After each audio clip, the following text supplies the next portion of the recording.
Saya ada impian.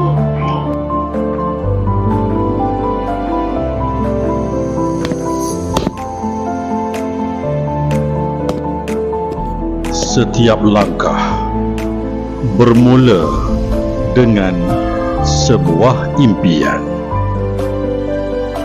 Di sinilah impian mula diberi ruang.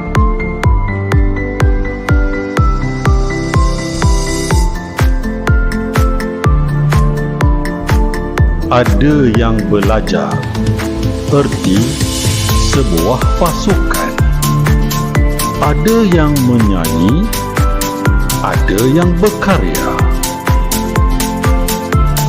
Ada yang mencipta masa depan. Setiap warna melukiskan sebuah cita-cita.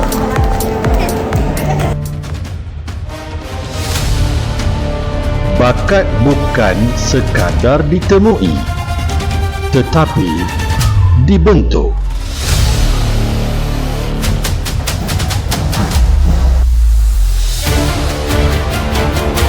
Hari ini, mereka mencuba.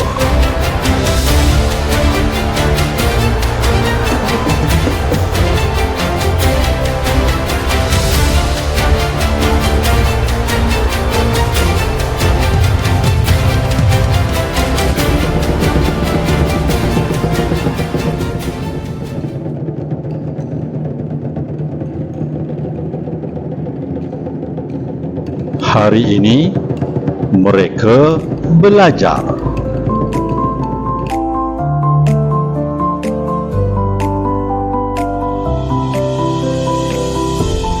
Dan setiap usaha ada nilainya.